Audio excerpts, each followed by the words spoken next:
I'm Philip Borkin from JBWere's Investment Strategy Group.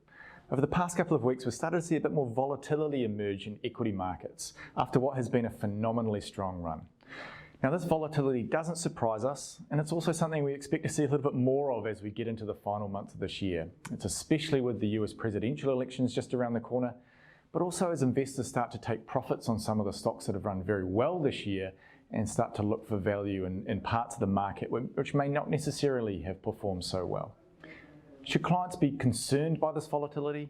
We don't think so. In fact, our mindset is still one of viewing it as an opportunity to potentially add to your growth asset exposure if it was appropriate.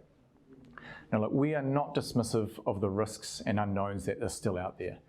But one of the things that gives us some comfort that equity markets still offer some attractive returns over the medium term is the powerful support provided by policy stimulus.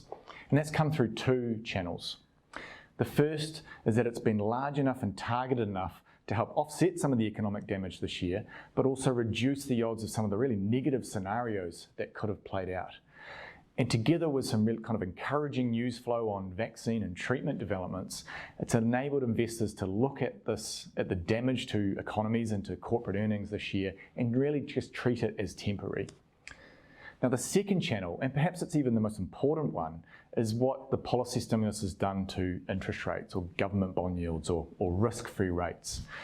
Now, they've driven them to historic low levels. And these rates are a really important input into the discount rate you use to discount a future stream of corporate earnings or cash flow to the present value.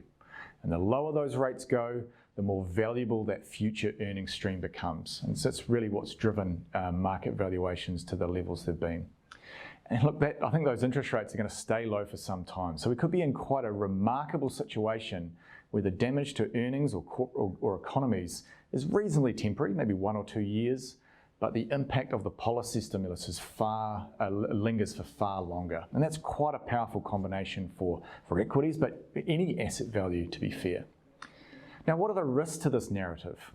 Well, it really comes down to what could surprise markets and drive interest rates higher. And that really comes down to concerns from central banks about inflation or asset price bubbles. And I think that's right to have some concern over these over the medium term, but over the next few years, we don't see that as really warranting too much caution at this stage.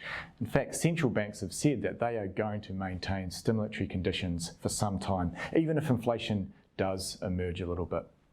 So look, there are risks, but we actually think, given that policy stimulus, equity markets are still in somewhat of a sweet spot that we think, again, if there's volatility, clients can take advantage of. Look, I'll leave it there, but as always, if you have any questions, please reach out to your advisor. Thanks.